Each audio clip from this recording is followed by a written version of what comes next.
Welcome back to the channel. Okay, someone has questioned me about making it into the garbage can.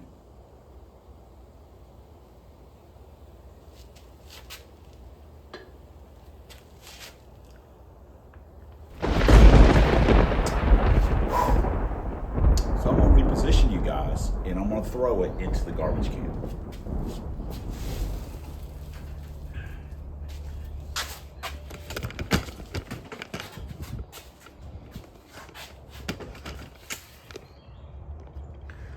There's the can. Don't fail me now, baby. Here we go. Yes, you saw that. Quack, quack, quack, quack.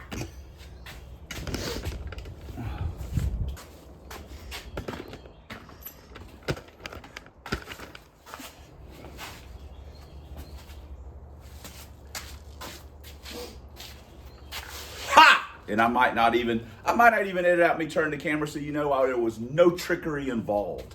That I threw it, I cracked it, and I slapped it. All right, what the hell's going on? Okay, so first thing we're gonna do is we're gonna get this Vaseline. Just kidding, that's not the first thing we're gonna do. Okay, we're gonna put the flywheel. We gotta hook the engine hoist up. Let's just go outside and do stuff. Got it on the hoist. Got our clutch out here. We got our bell housing and our block plate. We got our flywheel. One note on the flywheel, I told you guys I was gonna drill it. I just had my boy Doug. It's got one bolt and he put about 80 cents worth of dimes on it. And that should be fine for our 50 ounce. And we gotta put our pilot bearing in. We gotta get some grease. Okay, let's get this done. All right, let's get this deal in here, or try to.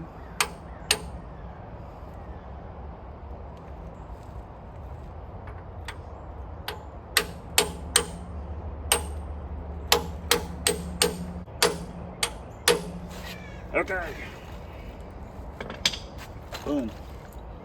Ah, crap, I gotta get an engine dowel. Son of a biscuit.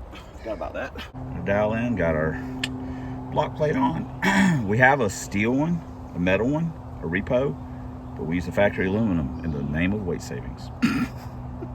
Got it bolted on, the little red.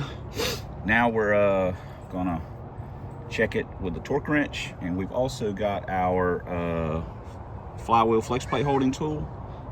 Didn't cost very much. I've had it for years, so to speak. Been a great addition, you know, whenever you're doing stuff like this to help hold the flywheel when you're trying to tighten some blah, blah, blah, blah, blah. 75 foot-pounds, we've already torqued them all, but this is just showing you how hold it here, pull down here, doesn't move an inch. So, or it's as strong as your right and left arm are, how about that? But anyway, so got them all torqued, obviously crisscrossed the deal. Again, thread sealer, just in case the crankshaft bolts leak, whatever.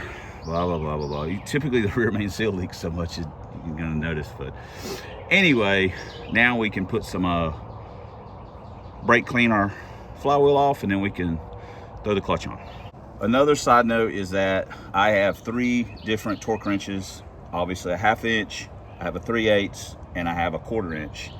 So for when you're doing like small stuff like intakes, clutch bolts, things like that, water pump bolt, if you want to torque check that. But especially for me, like intake manifold and the pressure plate bolts, I like using a 3/8 drive. It's smaller and is more in the range. Of course, then you can use the 1/4 inch stuff when you're, you know, working on like rear ends or whatever, something that needs that. But my point is that they're cheap. Like at Harbor Freight, you can get them on sale and stuff like that, and they're just nice to have.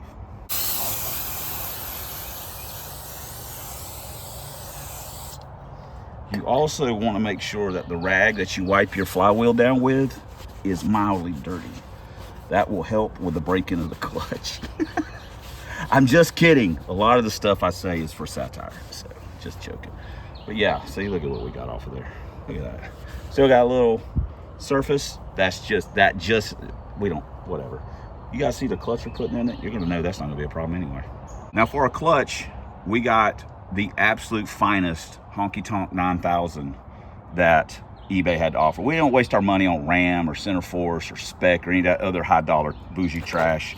We get the best that eBay has to offer with all the grip. Like I say, look at that. Double-sided for your pleasure. If you want to go fast, you want to get super pissed off and your clutch starts slipping, you get you a honky tonk 9000.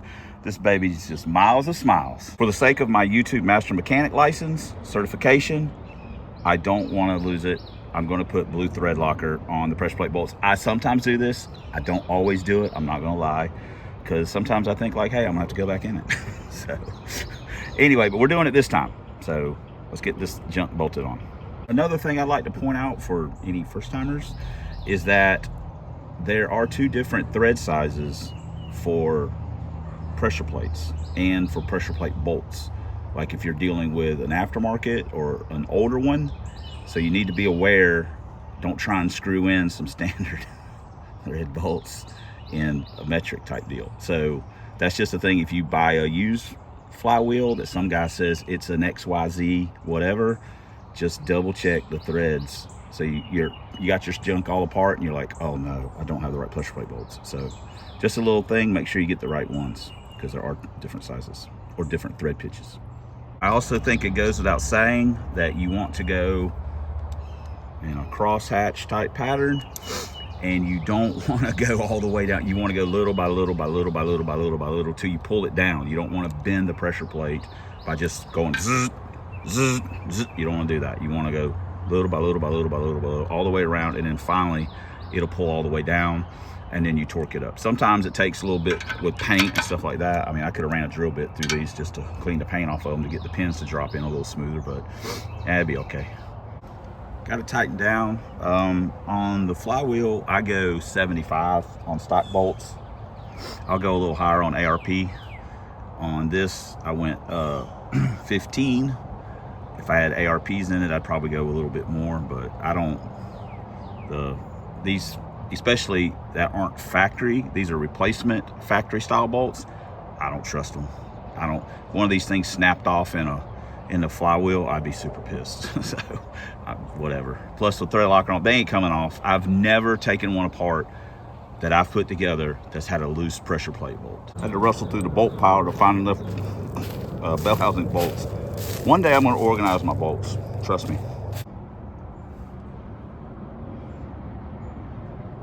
Nah, save it for later. Reuse this. Fresh dab icky sticky on there. A, B, C, easy as 1, 2, 3. Got a little mic in me. Bell housing had a strip bolt, starter bolt I wasn't aware of. We had to get a little creative. Just run a little smaller bolt, backside, front side, tightened it down. So we're also going to do our thing where we run our starter cable up out the back and up on the firewall type deal, so it won't have it going under and all around. And like I say, we'll trim a little cable off of it and have us something new. Put a tiny bit of grease on the bearing retainer.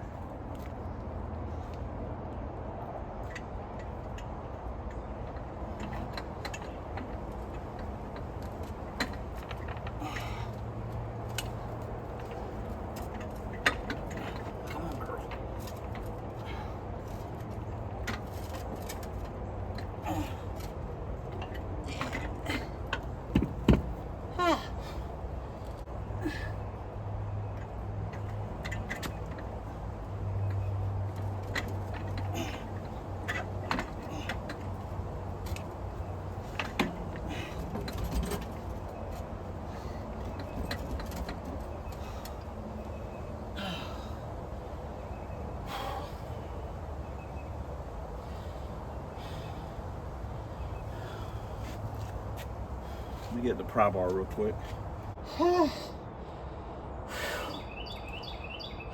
Holy shit.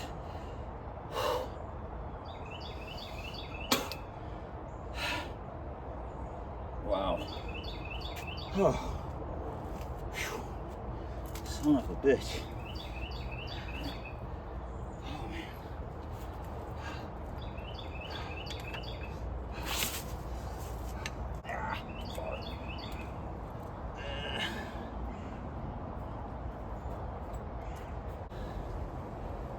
Oh my God. Oh, too far. Why is this so much easier under the car?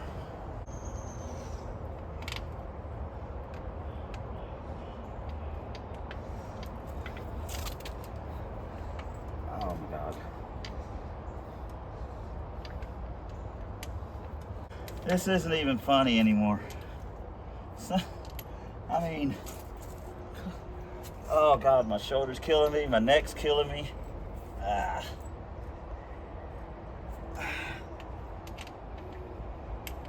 I can't get a single freaking bolt started that I'm staring at the freaking holes.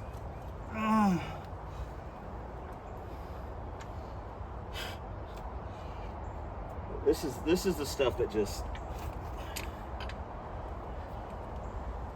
this is the stuff where I just want to throw the towel in.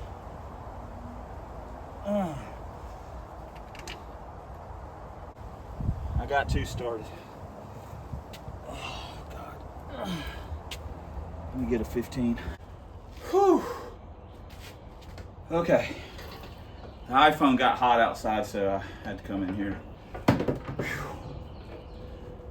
Ugh. I'm getting too old for this. Oh man. Whew. So,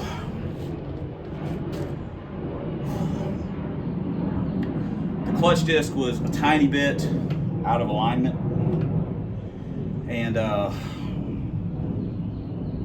I'm fortunate that David had given me this old transmission he got from when he bought a bunch of stuff from Shannon. If you haven't seen that, check out his channel. It's a while back, but he bought a whole horde of stuff. But one of them was a T5 that had a 26 ply input, but it also had a Fox style tail shaft on it. So we're not sure what someone was trying to put together, whatever. But anyway, long story short,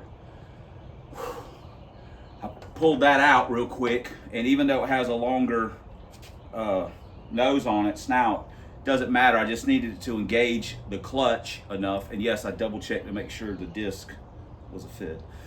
So I stuck it in there, and then this is where having it in the car is also a little bit easier if you've got to do the, because I have the cable hooked up to the clutch fork already, and I'll just push the clutch pedal from inside the car and use a piece of pipe or wood or whatever to wedge it against the seat or something, and then I can, now the clutch disc is free to move. This is when you have the transmission in the car, like almost all the way in, it just won't go that extra little bit. Now the clutch disc won't fall out of the way. I can wiggle the basically I'm moving the clutch disc with the transmission, and it slides right in. Down here on the ground, I don't have the mechanical leverage of the cable and the pedal. So I had to stick a piece of pipe in there and get it, and of course it's on the engine stand, or the engine hoist, it wants to move. So I got it pushed in enough and then used my leg to brace it, and then and it went in. So I'm going to get in and get some lunch. It was supposed to be overcast today. Of course it's not, it's just the sun just beat me to death. So I'm gonna go and get some lunch. I secured the bolts on it already. The next step, just throw it in the car, I think. Man, all right, we'll see you guys in the next clip. All right, lunch break is over. It's time to throw this thing in here, and then we'll, you know, whatever.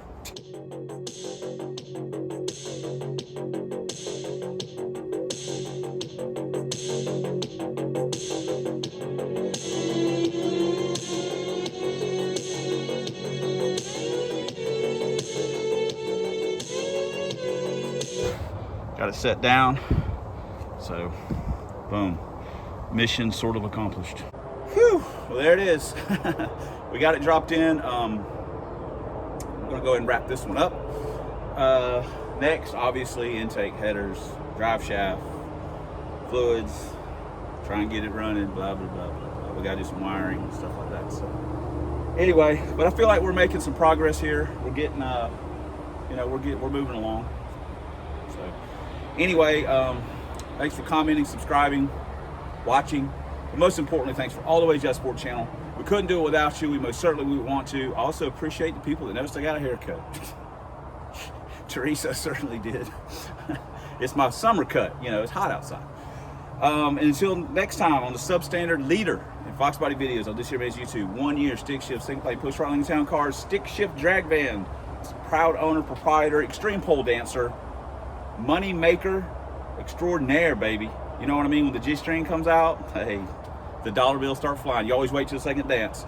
Of Club Big Boost, and as always, fighting a good fight against them zombie Mustangs and that rascal Dr. Fear. I'll see you guys in the next video, and guess what it's going to be about?